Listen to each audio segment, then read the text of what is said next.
दोस्तों स्वागत है इस नई वीडियो में। तो इस वीडियो में हम लोग देखेंगे अर्थव्यवस्था। ठीक है, अर्थव्यवस्था व्यवस्था देखेंगे जो कि लगभग यूपीएससी से लेके पीसीएस, स्टेट पीसीएस के जितने भी एग्जाम हैं उनमें और अन्य छोटे एग्जामों में भी इसको हमेशा पूछा गया है। ठीक है, तो काफ़ी महत्वपूर्ण ये सब्जेक्ट है एग्जाम के दृष्टिकोण से। मगर इससे लोग बहुत डरते हैं। क्यों डरते हैं? क्योंकि इसमें जो टर्मिनोलॉजी है, शब्द हैं, वो थोड़ा कठिन शब्द यूज किए गए हैं, इसलिए लोग डरते हैं इसको इससे। तो हम साधारण भाषा में इसको समझेंगे कि किस तरीके से अर्थव्यवस्था को हम सही से समझ लेंगे और उसको एग्जाम में किस तरीके से इम्प्लीमेंट करना है और कैसे जो है हम अधिक से अधिक क्वेश्चन को सही कर पाएंगे। ठीक है, तो अर्थव्यवस्था कोई डरावनी चीज नहीं है, इसे डरिएगा नहीं। आराम से जो छोटे छोटे जो स्टेप बढ़ाते रहिए और सीखते रहिए अर्थव्यवस्था को। हमारे साथ जुड़े रहिएगा। ठीक है, तो इकोनॉमी और इकोनॉमिक्स, ठीक है, तो इन दोनों में भी अंतर समझेंगे हम लोग। कौन लिखा, किसने इसकी शुरुआत की, कौन क्या समझाया, इन सारी चीज़ों के बारे में हम समझेंगे। तो सबसे पहले जो है हम लोग समझते हैं कि इकोनॉमिक्स या अर्थशास्त्र की उत्पत्ति कैसे हुई। तो अर्थशास्त्र कहाँ से आया? तो अर्थशास्त्र निकल के ही हमारा इकोनॉमी आया है। तो अर्थशास्त्र की उत्पत्ति कहाँ से होती है इसको समझते हैं पहले। तो अर्थशास्त्र की जो उत्पत्ति है वो कहाँ से होती है? तो ग्रीक भाषा के ओइकोनोमिया ओइकोनोमिया शब्द से हुई है। इसकी ग्रीक एक शब्द है जिसका नाम है ओइकोनोमिया, इसी से बना है हमारा ये अर्थशास्त्र। ठीक है, और इसका जब हम लोग इसको तोड़ते हैं ओइकोनोमिया को, तो ओइकोज और एक निमेन, ओइकोज में तोड़ते हैं, निमेन में या तो इसको ऐसे लिखते हैं नोमोस भी लिखते हैं। नोमोस कहीं क्या देखेंगे, नोमोस लिखा होगा। तो इस तरीके से भी इसको देखते हैं हम लोग। ठीक है, तो ओइकोस का मतलब होता है गृह या घर, जो हमारा हाउस होल्ड है, हमारा घर है, इस तरीके से। क्योंकि जब अर्थशास्त्र की उत्पत्ति हो रही थी, जब इसको कोई समझा रहा था, तो उस समय पे क्या था कि ग्रीक में या कहीं पे भी छोटे छोटे कबीले होते थे, कोई बहुत बड़ा क्षेत्र राज्य नहीं होता था कि उसकी अर्थव्यवस्था को समझी जाए। तो छोटा घर, परिवार, कबीला, इस तरीके से होता था। तो उसी हिसाब से इसको रखा गया कि जो है ओइकोस मतलब गृह या घर या हाउस होल्ड जिसको कहते हैं वो। और निमेन मीन्स होता है प्रबंधन उसका। तो हाउस होल्ड का प्रबंधन कैसे होता है इसके बारे में भी ये हमारा अर्थशास्त्र बताता है। ठीक है, तो अर्थशास्त्र क्या है? तो हाउस होल्ड का मैनेजमेंट है या घर का प्रबंधन है, जो कि पैसे से हो सकता है। ठीक है, पैसे का प्रबंधन या मनी का प्रबंधन या संसाधनों का प्रबंधन। सबसे अच्छा होगा कि संसाधनों का प्रबंधन कैसे करें, वही होता आता है इसमें। ठीक है, तो ग्रीक शब्द है ओइकोनोमी, ओइकोनोमिया, उससे बना है हमारा अर्थशास्त्र की उत्पत्ति इसी से हुई है। जो कि सबसे पहले था कि घर का प्रबंधन हम कैसे कर सकते हैं। ठीक है, घर के संसाधनों का कैसे हम प्रबंधन कर सकते हैं, उसके बारे में सबसे पहले अध्ययन हुआ था ग्रीक में। ठीक है, ग्रीक शब्द का जो है ये मतलब आपको समझ में आया होगा। इसके बाद ये घरेलू प्रबंधन का विज्ञान है। अरस्तु ने कहा कि जो घरेलू प्रबंधन है इसी का ये विज्ञान है। ठीक है, तो जो अर्थशास्त्र है या इकोनॉमिक्स है, उसको कई चीजों में समझा जा सकता है कि यह एक विज्ञान, सामाजिक विज्ञान की शाखा है, जहाँ पे लोगों का, ऑर्गेनाइजेशन का, कोई संस्था है उसका, कोई कंपनी है उसका, किस तरीके से वो अपने आप मैनेजमेंट करता है, किस तरीके से नियोजन करता है अपने संसाधनों का, और कैसे जो है मैनेजमेंट करके अपने पूरे जीवन काल को वो चलाता है। ठीक है, उसी को हम अर्थशास्त्र कहते हैं। ठीक है, और अर्थशास्त्र इसीलिए हम पढ़ते हैं क्योंकि हमारे जो भी रिसोर्सेस हैं, जो भी संसाधन है, वो सीमित हैं, मगर हमारी नीड क्या है, बहुत अधिक है। सब सारे लोगों की नीड बहुत अधिक है। जैसे आप इसको पढ़ रहे हैं तो पढ़ के कोई अधिकारी बनना चाहते हैं, कोई कोई एसपी बनना चाहता है, कोई दरोगा बनना चाहता है, कोई पीसीएस बनना चाहता है, तो उनकी जरूरतें हैं उस हिसाब से। ठीक है, तो वो कैसे मैनेज करता है अपने समय को, कैसे वो मैनेज कर रहा है, इन सब चीजों का जो है अध्ययन ही अर्थशास्त्र कहलाता है। ठीक है, तो संसाधन हमारे क्या है? संसाधन सीमित हैं, उसी का प्रबंधन जो है सीमित संसाधनों का प्रबंधन ही और अर्थशास्त्र में हम बेसिकली पढ़ते हैं।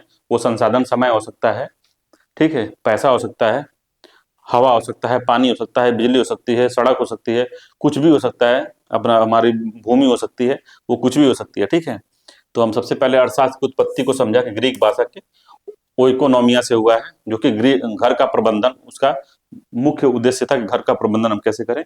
उसी से धीरे धीरे बढ़ते हुए अर्थ अर्थव्यवस्था जो है, इसकी उत्पत्ति धीरे धीरे बड़े लेवल पे हो गई। ठीक है, तो यहाँ समझते फिर इधर आते हैं, इसे हटाते हैं, इकोनॉमी वर्सेस इकोनॉमिक्स। तो इकोनॉमी वर्सेस इकोनॉमिक्स क्या है?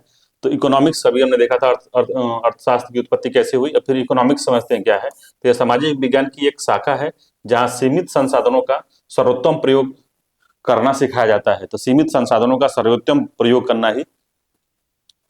करना सिखाया जाता है कहाँ पे, इकोनॉमिक्स में। तो मान लीजिए कि संसाधन है, संसाधन क्या है, सीमित है। कोई भी, जैसे आप ही अपने पास जो जो भी चीजें रखी हुई हैं आपकी, और जो भी दैनिक जीवन में आप यूज करते हैं, सब सीमित है। और दैनिक जीवन का मैनेजमेंट ही इस अर्थव्यवस्था में सिखाया जाता है। जो सब जब से आप जगते हैं और शाम तक, जब तक आप सोते नहीं तब तक कुछ ना कुछ मैनेजमेंट करते ही रहते हैं। तो हर जगह पे अर्थशास्त्र है, ठीक है। जरूरतें क्या है भाई, तो जरूरतें क्या, असीमित है। तो देखिए, संसाधन जो सीमित है, जरूरतें असीमित हैं।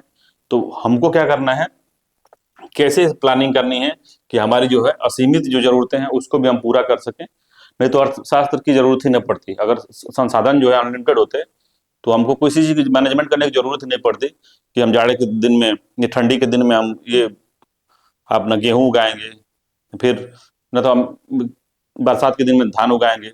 इस तरह की जो चीजें मैनेजमेंट हुई हैं, कैसे हुई हैं, तो सीमित संसाधन थे। अगर सीमित संसाधन नहीं होते तो हम कभी भी कुछ भी उगा सकते, ठीक है, कहीं से कुछ भी प्राप्त कर लेते। अंधाधुंध शुरुआत में हमको पता नहीं था कि सीमित संसाधन है, तो शुरुआत से ही हम, जैसे फर्स्ट जो औद्योगिक क्रांति हुई उसके बाद से ही हम अंधाधुंध जो है संसाधनों का यूज करते रहे, कोयला को निकालते रहे, डीजल पेट्रोल बाद में जो है निकलने लगा। तो कोयला जब लगा कि कोयला जो है धीरे धीरे खत्म हो जाएगा, तो हम अन्य चीजों की खोज करने लगे, अन्य चीजों का मैनेजमेंट करने लगे, ठीक है। तो वही है, ये जो है जरूरतें क्या है, असीमित हैं, और संसाधन क्या है, सीमित है। तो इन्हीं के मैनेजमेंट को हम इकोनॉमिक्स कहते हैं, ठीक है। इकोनॉमिक्स क्या कहते हैं, संसाधन सीमित हैं और जरूरतें जो है सीमित हैं, इन्हीं के मैनेजमेंट को हम क्या कहते हैं, अर्थशास्त्र कहते हैं। संसाधन में धन आ सकता है, समय आ सकता है, हवा आ सकता है, पानी आ सकता है। जैसे जैसे अभी अब वर्तमान में आप जो है बैठ के पढ़ रहे हैं, आप चाहते तो घूम सकते थे, तो आपने अपने संसाधन का यूज किया, मतलब समय का आपने सही यूज किया। आप घूमने के बजाय वही समय आप यहाँ देना पसंद किए कि हम ये अर्थव्यवस्था ही पढ़ लेते हैं। तो वो जो संसाधन का आपने मैनेजमेंट किया है, क्योंकि समय तो आज का सीमित ही है आपके पास, आपका सीमित ही समय है आज। आज का दिन जो है आपके लिए सीमित ही है कि 12 घंटे ही मिले हमको, 12 घंटे में कई चीज करना है आपको। तो सीमित समय में जो संसाधन आपका समय है वो सीमित है, तो इसका सदुपयोग आपने किया कि घूमने ना जाके अर्थव्यवस्था ही पढ़ लिया, जिससे आपके आगे चल के आपको बहुत ही प्रॉफिट होने वाला है, ठीक है। तो इसी की जरूरतों को ये पढ़ाता है इकोनॉमिक्स, बताता है इकोनॉमिक्स, ठीक है। अर्थ, ये अर्थशास्त्र है, और इकोनॉमी मतलब होता है अर्थव्यवस्था। तो जब अर्थशास्त्र को हम दैनिक जीवन में प्रयोग में ला देते हैं, ठीक है, इम्प्लीमेंट कर देते हैं जब, तो वही जो है इकोनॉमी कहलाता है, ठीक है।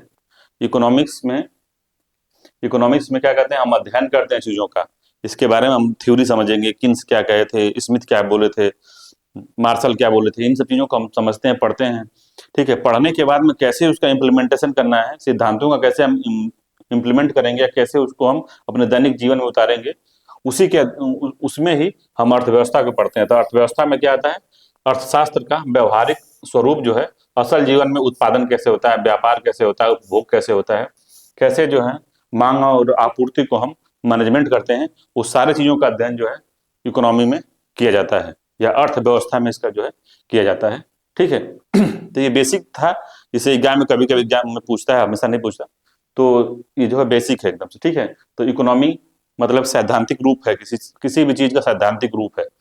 जैसे आप किताब में पढ़ते हैं कि देश हमारा गरीब है, हम गरीबी को हमको गरीबों को हमको अमीर बनाना है, या फिर हम सोचते रहते हैं कि हम अधिकारी बन जाएंगे तो ये सब चीजें करेंगे, ऐसा करेंगे वैसा करेंगे। जैसे अधिकारी आप बनते हैं, जैसे ग्राउंड में जाते हैं, जमीन पे स्तर पे जाते हैं, अपने ऑफिस में जाते हैं, तो आप काम करना शुरू कर देते हैं। तो जो अपने दिमाग में जब आप सोच रहे थे, थॉट अप बना रहे थे कि हमको इस तरह से काम करना है, ऐसा काम करना है, वो सब जो है इकोनॉमिक्स समझिए उसको। और जैसे ही आप ग्राउंड में जाके इस चीजों को इम्प्लीमेंट करते हैं, वो इकोनॉमी हो जाता है, ठीक है। तो व्यवहारिक चीजें जो जहाँ जहाँ होती हैं, उत्पादन होता है, कैसे महंगाई कंट्रोल होती है, कैसे जो है महंगाई बढ़ती है, कैसे जो है उत्पादन को बढ़ाया जा सकता है, कैसे जो है आपूर्ति की जा सकती है चीजों की, इन सब चीजों का अध्ययन जो होता है वो इकोनॉमी में होता है। इकोनॉमी में हम एक घर के स्तर की भी इकोनॉमी पढ़ सकते हैं, एक बड़े स्तर की इकोनॉमी पढ़ सकते हैं, मतलब देश विदेश और पूरे नेशनल इनकम के बारे में पढ़ सकते हैं, एक जो है छोटे स्तर एक परिवार के इनकम के बारे में पढ़ सकते हैं। तो वो जो है सब इकोनॉमी में आता है। अब इकोनॉमी के भी दो सेक्टर हैं, तो उसको भी हम नीचे देख लेंगे कि इसमें क्या अध्ययन होता है। ठीक है, तो इकोनॉमिक्स समझ गए आप, इकोनॉमी भी समझ गए। ठीक है, और ये कहाँ से उत्पत्ति इसकी हुई थी उसको भी आप समझ गए। अब अर्थशास्त्र के जनक कौन है? तो अर्थशास्त्र के जनक कई बार पूछता है, अर्थशास्त्र के जनक, दुनिया के जो अर्थव्यवस्था है उसके जनक कौन है? तो एडम स्मिथ है। फादर ऑफ इकोनॉमी कौन है? Adam Smith. ठीक है, एडम स्मिथ को फादर ऑफ इकोनॉमी कहा जाता है, इसको याद रखना है। अगला है भारतीय अर्थशास्त्र के जनक कौन है? तो भारतीय अर्थशास्त्र के जनक कौन है भाई? तो वो है कौटिल्य, विष्णुगुप्त, या इनको चाणक्य कहा जाता है। ठीक है, पढ़े होंगे मौर्य साम्राज्य में चाणक्य हैं, विष्णुगुप्त हैं, उनका नाम ही कौटिल्य भी उन्हीं को कहा गया, विष्णुगुप्त भी उन्हीं का नाम था और चाणक्य भी उन्हीं का नाम था। तो 3 नामों से इनको जाना जाता है। तो भारतीय अर्थव्यवस्था के जनक जो है इनको कहा जाता है। ठीक है, अब जो है कोई डेफिनेशन जो थी, परिभाषा जो अर्थशास्त्र की विभिन्न लोगों ने विभिन्न तरीके से दी थी, उसमें कौन कौन सा आता है? सबसे पहले परिभाषा देख लेते हैं। तो एडम स्मिथ ने क्या बोला था अर्थशास्त्र को? तो एडम स्मिथ ने कहा था कि अर्थशास्त्र जो है धन का विज्ञान है, धन के विज्ञान को ही हम अर्थशास्त्र कहते हैं। एडम स्मिथ ने ये बात बोली थी कि धन का विज्ञान जो होता है वो अर्थशास्त्र कहलाता है। उसी में अल्फ्रेड जो मार्शल थे वो क्या बोले थे? तो अल्फ्रेड मार्शल थे मनुष्य के व्यवहार का अध्ययन है। तो जैसे आप ही हैं, जैसे आप लोग में से कोई एक है जो अपने कहीं इलाहाबाद या फिर लखनऊ या फिर दिल्ली कहीं जाके आईएएस की तैयारी कर रहा है। ठीक है, तो उसका व्यवहार क्या, कैसे शुरू सुबह जगते ही वो किन किन चीजों को करता है, कहाँ कहाँ व्यवहार करता है, उसी का अध्ययन करता है। तो देखिए, जो बताया कि अर्थशास्त्र जो है मनुष्य के व्यवहार का अध्ययन है। तो व्यवहार में जो भी चीजें मैनेजमेंट करते हैं वो सिर्फ इसीलिए करते हैं कि आपके पास संसाधन सीमित है। आप गाड़ी खरीदना चाहते हैं, कोई गाड़ी खरीदना चाहते हैं, तो 2 चीजों की दिक्कत है आपके पास। अगर एक व्यक्तिगत आदमी की बात करें, ठीक है, एक व्यक्तिगत आदमी की बात करें तो उसमें उसके पास 2 चीजों की दिक्कत है। कोई व्यक्ति है, इसके पास 2 चीजें हैं, एक समय और दूसरा है पैसा। ठीक है, इनको गाड़ी का शौक है, बहुत बड़ी गाड़ी का शौक है। ठीक है, मगर इनके पास पैसे का अभाव है, पैसा का अभाव है। ठीक है, और जो इनको घूमने का भी शौक है, सॉरी, घूमने का भी शौक है, घूमना, तो इनको समय का अभाव है। जॉब करते हैं किसी कॉर्पोरेट सेक्टर में, इनका समय का अभाव है। ठीक है, तो घूमना ही पसंद है, समय का अभाव है क्योंकि संसाधन सीमित है इनके पास। गाड़ी का भी शौक है मगर पैसा जो है असीमित है इनके पास, सीमित है इनके पास। ठीक है, तो स्कार्सिटी जो है रिसोर्सेज की, वो क्या करती है? मैनेजमेंट को जन्म देती है कि आप कैसे मैनेजमेंट करेंगे। तो क्या करते हैं ये? तो घूमने का एक समय बनाते हैं, ये मैनेजमेंट करना शुरू किए। ठीक है, मैनेजमेंट समय का शुरू किया इन्होंने। क्या किया कि इतने टाइम पे हम जॉब जाते हैं, जब हम आते हैं वहां से तो हम कब घूमेंगे, वीकेंड पे घूमेंगे, कब मूवी देखेंगे, कब जो है हम अपना जिम अगर करते हो जिम जाएंगे, कब एक्सरसाइज करेंगे, वो सब सोचेंगे। परिवार या के दोस्तों के साथ कब अपना समय बिताएंगे, ये सब सोचेंगे। तो मैनेजमेंट करना चालू कर दिए। ठीक है, तो इनके व्यवहार की चीजें हैं कि वो समय मैनेजमेंट कर रहे हैं। अब क्या है? तो अर्थव्यवस्था ये भी बताता है, आय और व्यय का अध्ययन भी अर्थव्यवस्था ही कहलाता है। तो इसमें आय व्यय, इनकी आय जो है व्यय प्लस बचत। ठीक है, व्यय प्लस बचत। तो व्यय कितना किया, बचत कितना किया। तो गाड़ी इनका शौक है तो क्या करेंगे, व्यय तो करेंगे मगर कुछ बचत भी करेंगे, मैनेजमेंट इसका करेंगे ताकि इस गाड़ी को खरीद सकें। ठीक है, तो किसी भी व्यक्ति के पास में उसका जो व्यवहार होता है वो 2 चीजें पे डिपेंड करता है, एक समय पे, एक उसके पास पैसा है कि नहीं। जैसे एक नॉर्मल व्यक्ति है उसका जो व्यवहार इस पर डिपेंड करता है, समय और पैसा। ठीक है, तो यही जो उसका है व्यवहार है किसी व्यक्ति का। तो जो है जो अल्फ्रेड मार्शल ने ये सही बात बोली थी कि मनुष्य के व्यवहार का अध्ययन ही अर्थशास्त्र कहलाता है। देखिए, पूरा अर्थशास्त्र ही था उसमें। अर्थशास्त्र ये बताता है कि हम रिसोर्स का मैनेजमेंट कैसे करें, सीमित संसाधनों को सही यूज कैसे करें और अधिक से अधिक आउटपुट कैसे लाएं। ये सब चीजें जो है इसमें हैं। तो वो कैसे आएगी? तो उसके व्यवहार का अध्ययन करिए, तो फिर आप चीजों का मैनेजमेंट करिए, नियोजन करिए उसका, तभी आएगा। ठीक है, अगला जो थे लियोनेल रॉबिन्स। तो लियोनेल रॉबिन्स ने कहा था कि मानव व्यवहार उसकी आवश्यकताओं, इच्छाओं तथा उपलब्ध संसाधनों के वैकल्पिक प्रयोग का अध्ययन है।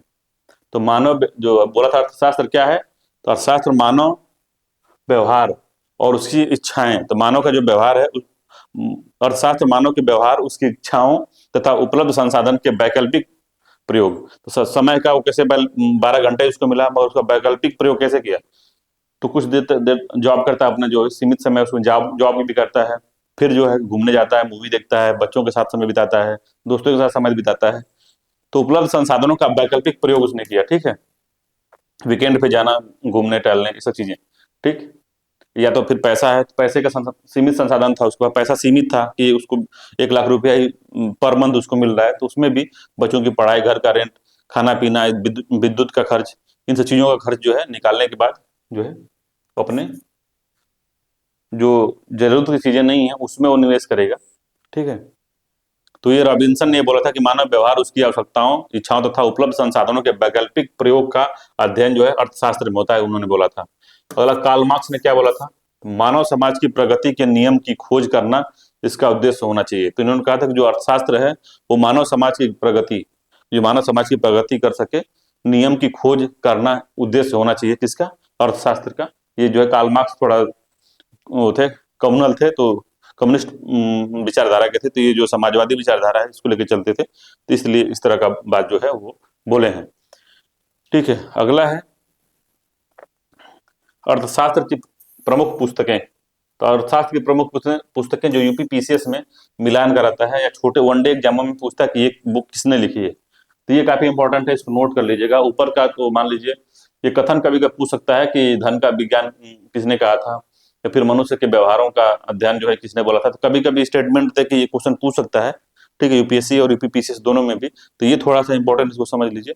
और बाकी जो है ये मुख्य इंपॉर्टेंट चीजें हैं कि इसको एग्जाम में कई बार पूछ चुका है यूपीपीसीएस के, और छोटे एग्जामों में भी वन लाइनर क्वेश्चन में पूछ लेता है ये कि कौन सी बुक जो है किसने लिखी है, ठीक है। तो यूपीपीसीएस ने लिखा है कि इंपॉर्टेंट है उसके लिए। तो और इंक्वायरी इनटू द नेचर, और inquiry into the nature and causes of the wealth of nations, 1776 में इन्होंने लिखा था ये बुक, एडम स्मिथ ने लिखा था इसको, ठीक है। तो इतना बड़ा जो बुक है, और inquiry into the nature and causes of the wealth of nations. तो वेल्थ ऑफ नेशंस के नाम से भी बस इतना पूछ लेता है, वेल्थ ऑफ नेशन किसने लिखा है, यही वाला पूछ लेता है कि वेल्थ ऑफ नेशन किसने लिखा है। तो एडम स्मिथ ने लिखा है। कब आया था, 1776 में, ठीक है। अगला है प्रिंसिपल ऑफ इकोनॉमी। तो प्रिंसिपल ऑफ इकोनॉमी 1890 में अल्फ्रेड मार्शल ने अपनी बुक लिखी थी, और ये जो है प्रकाशित हुई थी 1890 में, प्रिंसिपल ऑफ इकोनॉमी। तो भी काफी इंपॉर्टेंट है, एग्जाम में इसको भी पूछ चुका है कई बार, तो अल्फ्रेड मार्शल को याद रखना है, ठीक है, प्रिंसिपल ऑफ इकोनॉमी के लिए। अगला है nature and significance of economic science. तो nature and significance of economic science 1932 या 1932 में लियोनेल रॉबिन्सन या रॉबिन्स ने इसको लिखा था, ठीक है। ये भी इंपॉर्टेंट बुक है, मिलान कराता है, याद रखिएगा, ठीक है। Nature and significance of economic science 1932 में लियोनेल रॉबिन्सन ने लिखा था इसको। अगला है दास कैपिटल। तो दास कैपिटल किसने लिखा है, तो दास कैपिटल के लेखक जो हैं हमारे कार्ल मार्क्स जी हैं। दास कैपिटल के लेखक जो 1867 में आई थी, वो कार्ल मार्क्स ने इसको लिखा था, ठीक है, Das Kapital.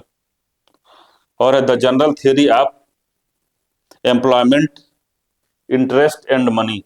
The general theory of employment, interest and money के 1936, इसके लेखक कौन है, तो जे.एम. किन्स है। जे.एम. किन्स भी बहुत महान अर्थशास्त्री थे, वो हैं, ठीक है। तो ये जो है 1 2 3 4 5 5 बुक को याद रखिएगा नाम आप, ठीक है। तो जॉन किन्स को, रॉबिन्सन को, अल्फ्रेड मार्शल को, स्मिथ को और कार्ल मार्क्स को, इनकी ये बुकें जो हैं बार बार एग्जाम में पूछी जाती है, तो इसको याद रखना है, ठीक है। तो बहुत ही हुआ नहीं है इकोनॉमिक्स, आराम से इसको समझ सकते हैं। तो यहाँ पे जो भी दिक्कत अगर आपको नहीं समझ में आया हो तो फिर आप जो है कमेंट करके पूछिएगा एक बार, ठीक है। तो ये सब है, तो कुछ इसमें है नहीं कि संसाधन है, संसाधन सीमित है। अर्थव्यवस्था क्या पूछे कि अर्थव्यवस्था क्या है, तो आप कह सकते हैं आय और व्यय का जहाँ पे हम अध्ययन करते हैं वो अर्थव्यवस्था में आता है, ठीक है। कोई पूछे अर्थशास्त्र क्या है, तो आप कह दीजिएगा कि घर के संसाधनों का नियोजन, ठीक है, घर के संसाधनों का नियोजन, या उसको कह सकते हैं कि जो दुनिया में संसाधन है, संसाधन सीमित है, उन संसाधनों का जो यूज है उसको बेहतर से बेहतर कैसे प्रबंधन करके कर सकते हैं। क्यों हमको प्रबंधन करने की जरूरत पड़ रही है? क्योंकि लोगों की जो नीड है, जरूरतें हैं, वो असीमित है या अनलिमिटेड है। आदमी चाह रहा है कि हमको क्या ना मिल जाए, ठीक है। वो सब कुछ पाने की चाहत में एकदम से पर्यावरण, हर संसाधन का दोहन कर रहा है वो, ठीक है।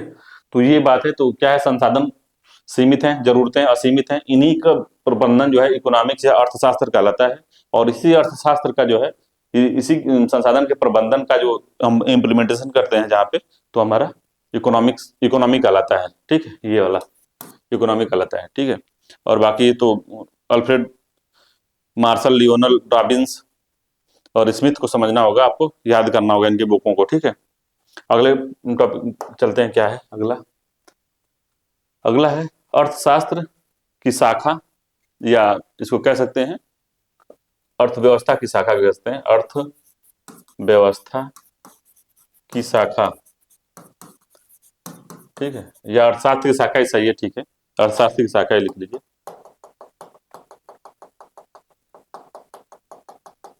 ठीक है। तो क्या है अर्थशास्त्र की शाखा? तो इसमें है माइक्रो इकोनॉमी, या जिसको व्यष्टि कहते हैं, व्यष्टि इकोनॉमी। एक होता है समष्टि अर्थव्यवस्था, या जो है माइक्रो इकोनॉमी, माइक्रो इकोनॉमी, ठीक है। तो ये जो है काफी इंपॉर्टेंट जो है कॉन्सेप्ट है इसमें, इसको थोड़ा समझने की जरूरत है, क्योंकि बहुत ज्यादा कंफ्यूजन है यहाँ पे लोगों में, ठीक है। तो अर्थव्यवस्था की दो शाखाएं हैं, या अर्थशास्त्र की दो शाखाएं हैं, एक व्यष्टि अर्थशास्त्र, एक समष्टि अर्थशास्त्र। तो जो व्यष्टि अर्थशास्त्र है उसको माइक्रो कहते हैं, माइक्रो इकोनॉमी मतलब छोटी जगह, छोटी सूक्ष्म अर्थव्यवस्था, या छोटे स्तर की अर्थव्यवस्था, मतलब एक परिवार की अर्थव्यवस्था, इसको हम माइक्रो कहते हैं। देखिए यहाँ पे आई है, आई पतला है। अगर नहीं याद होता है लोगों को माइक्रो माइक्रो में, तो याद रखिए आई जो है पतला है। पतला मतलब कि छोटी चीजें या सीमित चीजों का अध्ययन होता है माइक्रो में। सूक्ष्म अर्थव्यवस्था है, इसमें व्यक्तिगत, एक उपभोक्ता, या बाजार, या जो है कंपनी, एक कंपनी की इसमें बात होती है। इसमें बहुत बड़े लेवल की बात नहीं होती। तो इसको याद रखिएगा कि जो व्यष्टि अर्थव्यवस्था है उसको हम माइक्रो इकोनॉमी कहते हैं, सूक्ष्म अर्थव्यवस्था कहते हैं। और इस अर्थव्यवस्था में हम किसी परिवार की, किसी इंडिविजुअल व्यक्ति की, ठीक है, किसी एक उपभोक्ता की, या किसी एक कंपनी की, किसी एक बाजार की बात करते हैं इसमें, ठीक है। इसका उद्देश्य क्या है? तो व्यष्टि अर्थव्यवस्था का उद्देश्य क्या है? तो व्यष्टि अर्थव्यवस्था का जो उद्देश्य है वो बाजार में मांग आपूर्ति बनाए रखना। तो बाजार में, किसी बाजार में मांग आपूर्ति को बनाए रखना इसका उद्देश्य है। और मांग और उपभोग के तत्वों को पहचानना भी इसका उद्देश्य है। तो इसका दो उद्देश्य है, बाजार में मांग आपूर्ति को बनाए रखना और मांग और उपभोग के तत्वों को पहचानना, ठीक है। तो बाजार, छोटे छोटे बाजार की क्या जरूरत है, क्या मांग है, उस हिसाब से प्रोडक्शन करना, ठीक है, और उसको पूरा करना, मांग और उपभोग के तत्वों को पहचानना और उसको पूरा करना जो है, इसका सूक्ष्म अर्थव्यवस्था या माइक्रो इकोनॉमी की बात है, ठीक है। घटक क्या क्या है इसके? तो मांग सिद्धांत या डिमांड जो थियरी है वो हो गया, और उत्पादन और लागत सिद्धांत, जिसमें मजदूरी, ब्याज, लाभ, लगान, तो कैपिटल सुने होंगे आप, वेज सुने होंगे, ठीक है, और इंटरेस्ट सुने होंगे, लगान सुने होंगे, ये वाला टैक्स वगैरह। तो ये सब चीजें जो है आती हैं। ये जो है साधन कीमत सिद्धांत है। साधन कीमत सिद्धांत का मतलब क्या है? उत्पादन लागत सिद्धांत। कोई चीज उत्पादन जब हम करते हैं तो हमको कंपनी बैठाना पड़ेगा, तो उसके लिए कैपिटल चाहिए। मशीनरी बैठाना होगा तो हमको कैसे पैसा ला के मशीनरी लाना होगा, तो आपको इंटरेस्ट पे करना होगा, ठीक है। मजदूर लाना होगा उत्पादन करने के लिए, तो आपको मजदूरी देना होगा, ठीक है। तो वो जो है, तो अब इन सभी चीजों को जब जोड़ लेंगे हम, तो एक बिस्किट बनाने वाली कंपनी है, उसमें मशीन लगा है, रॉ मटेरियल लगा है, तो गेहूं, चीनी, दूध ये लगा है। फिर उसको बनाने के लिए, उसको मिलाने के लिए कोई व्यक्ति होना चाहिए जो उसकी देख रेख करे। और जहाँ पे वो कंपनी बनी है उस कंपनी के लिए लैंड होना चाहिए, उसका इंफ्रास्ट्रक्चर होना चाहिए, ठीक है। जैसे घर होना चाहिए, मकान टाइप का बना होना चाहिए जहाँ पे मशीनरी सुरक्षित रहे। तो उन चारों चीजों से मिलकर, जैसे कि मशीनरी के लिए लैंड, घर बनाने के लिए लैंड, उसमें मशीनरी, ठीक है, उसके इनपुट के लिए साधन मतलब गेहूं, आटा, पानी, नमक, ऑयल वगैरह ऐसी चीजें जो इनपुट होती हैं वो जरूरत होगी आपको। और चौथा होगा मजदूर, मजदूर की जरूरत होगी आपको, ठीक है। तो वो जो जरूरतें होंगी वही जो है साधन कीमत होती है। जो साधन कीमत होती है या जिसे उत्पादन की लागत कहते हैं, ये आता है। उसके बाद जो है बिस्किट उसमें से बन के निकलेगा। ठीक है, तो इनको कम से कम जो है, जो इतना जो है इसका, तो मान लीजिए कि अगर 20 रुपये आता है, एक पैकेट बनाने का खर्चा इनका 20 रुपये आता है, तो कंपनी अपना लाभ अगर 10 रुपये जोड़ती है तो बिस्किट को कम से कम 30 रुपये में जो बेचना ही पड़ेगा। ठीक है, 30 रुपये में बेचना ही पड़ेगा उसको। तो यही जो है लागत सिद्धांत है। ठीक है, याद रखना है, क्योंकि कम से कम जो जो बेसिक चीजें हैं उसमें तो ऐड होना ही है, फिर प्रॉफिट होता है लोगों का। तो ये घटक है, मांग सिद्धांत है, उत्पादन और लागत सिद्धांत है, और साधन कीमत सिद्धांत है, जिसमें जो मजदूरी, ब्याज, लाभ और लगान जो है इसमें आता है। इसकी सब चीजों के बारे में हम डिटेल से आगे पढ़ेंगे, तो इसमें बहुत घबराने की जरूरत नहीं है, ये बस समझाने के लिए बता रहे हैं। और हम इसमें अभी कहाँ पे थे, तो माइक्रो इकोनॉमी में। तो कहाँ पे थे, बाजार माइक्रो इकोनॉमी, मतलब छोटी अर्थव्यवस्था को भी समझ रहे थे हम लोग। ठीक है, अब चलते हैं यहाँ बृहद वाले में, समष्टि अर्थव्यवस्था। तो इसको आप जो है जिस तरह से फ्लो डायग्राम बना है, इसको आप लिख सकते हैं आराम से।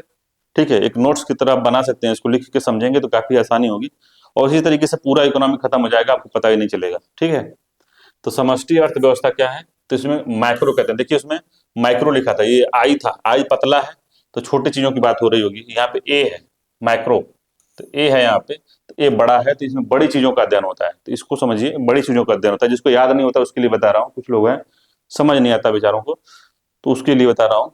ठीक है, तो मैक्रो इकोनॉमी में बड़ी चीजों या बृहद क्षेत्र का अध्ययन होता है इसमें। इस जैसे कि राष्ट्रीय स्तर पे, नेशनल स्तर पे, भारत के स्तर पे प्रधानमंत्री लोग बैठ के जो नीति बनाते हैं, उसके स्तर पे बात हो रही है।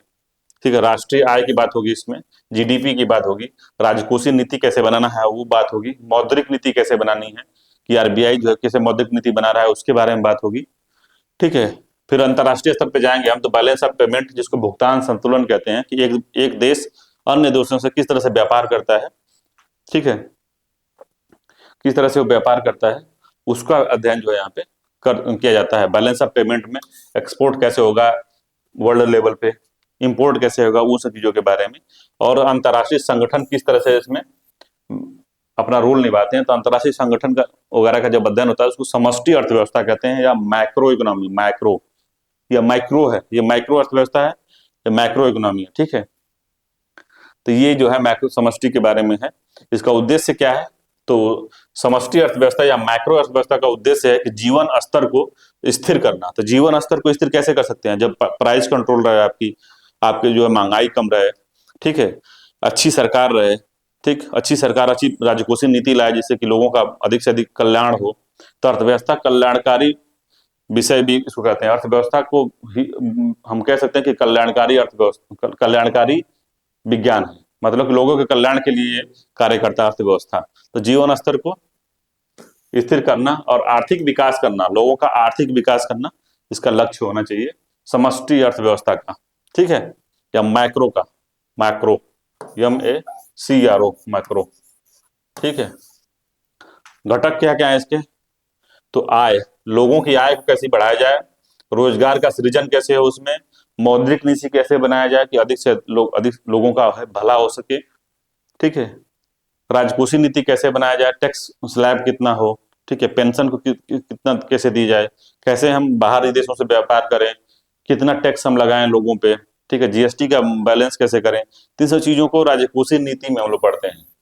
राजकोषीय नीति क्या करता है, सरकार जो है प्लानिंग जब करती है, बजट अपना पेश करती है, उसको राजनीति कहते हैं, राजनीति राजकोषीय नीति कहते हैं। ठीक है, और जैसे आरबीआई जो चीज करता है, महंगाई कंट्रोल करना हो गया, पैसे का फ्लो कम ज्यादा करना है, या पैसे का जो है क्या कहते हैं उसको, तरलता को बढ़ाना है बाजार में, कैसे उस तरलता को कम करना है, या महंगाई को कैसे कंट्रोल करना है, वो सब चीजों को मौद्रिक नीति में देखी जाती है, वो आरबीआई करता है। तो मौद्रिक नीति आरबीआई बनाता है, आरबीआई बनाता है, और ये जो है राजकोषीय नीति जो है गवर्नमेंट बनाती है, गवर्नमेंट जो है बनाती है। ठीक, याद रखना है। तो ये जो घटक है इसका, ठीक है, उद्देश्य और घटक हम समझ लिए माइक्रो और माइक्रो इकोनॉमी का। माइक्रो और माइक्रो इकोनॉमी दोनों को हमने समझ लिया। ठीक है, अगला देखते हैं हम लोग कि आगे हम लोग क्या क्या पढ़ेंगे। तो ऐसा घबराने की जरूरत नहीं, सब कुछ हम पढ़ेंगे।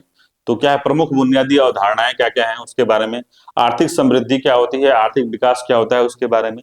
ठीक है, गरीबी, असमानता, बेरोजगारी, इसके बारे में, राष्ट्रीय आय कैसे निकाली जाती है, लोक वित्त क्या होता है, मुद्रास्फीति, मुद्रा एवं बैंकिंग, जो है वित्तीय बाजार मतलब शेयर मार्केट जो इसमें आता है, शेयर मार्केट, अंतर्राष्ट्रीय संगठन जैसे WTO हो गया, IMF हो गया, OECD हो गया, ठीक है, अनकाट अनकाट हो गया, UN हो गया, UN के अन्य चीजें जो है उनके बारे में हम पढ़ेंगे।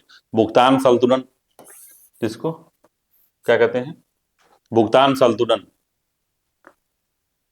जिसे कि एक देश अन्य देशों से किस तरह से व्यापार कर रहा है, किसकी मुद्रा कितनी है, कैसे जो है व्यापार घाटे में कितना चल रहा है, सरकार जो है विदेशी घाटा कितना है हमारा, इन सब चीजों के बारे में भुगतान संतुलन या बैलेंस ऑफ पेमेंट की बात जब होती है, बैलेंस ऑफ अकाउंट, इन सब चीजों को अध्ययन करते हैं। अर्थव्यवस्था के क्षेत्र क्या होते हैं, तो primary sector, tertiary, secondary sector, tertiary sector, fourth फोर्थरी सेक्टर या फोर्थ सेक्टर क्या है, इनके बारे में अध्ययन करते हैं, ठीक है। तो कृषि वाला, सर्विस सेक्टर, मैन्युफैक्चरिंग सेक्टर, और एक जो आया है कंसल्टेंसी देने वाला, कंसल्ट करने वाला, जैसे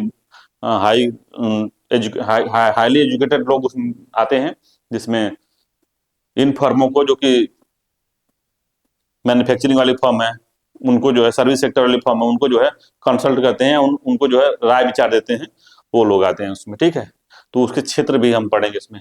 तो क्रम जो है, क्रम से नहीं लिखा है इसको, सारा चीजों को अर्थव्यवस्था इसी में पूरा कवर हो जाती है, ठीक है। तो क्रम वाइज नहीं है, मगर फिर भी जो क्रम से नहीं पढ़ाएंगे, मगर इसके बाद जो है कनेक्टिविटी बनी रहे, इस तरीके से आपको पढ़ाया जाएगा, ठीक है। तो ये जो है इतना हमको कवर करना है, ठीक है। तो बेसिक चीजें जो थी अर्थव्यवस्था के बारे में जानना, वो बेसिक चीजें हमने पढ़ लिया है। अब जो कोर चीजें जो है सामने आएंगी, ठीक है, क्या क्या इसमें आता है, ठीक है, जो एग्जाम में पूछा जाता है। तो एग्जाम में पूछने वाला जो है, ये जो बुक थी यही सब है, और ये कौन क्या कहा था अर्थव्यवस्था के बारे में, उसके बारे में। तो कुछ नहीं जानता जो, तो अर्थव्यवस्था कोई पूछे तो सीमित संसाधनों का मैनेजमेंट हम कैसे करेंगे ताकि व्यवहार में मनुष्य की जो असीमित इच्छाएं हैं उनकी पूर्ति की जा सके, ठीक है।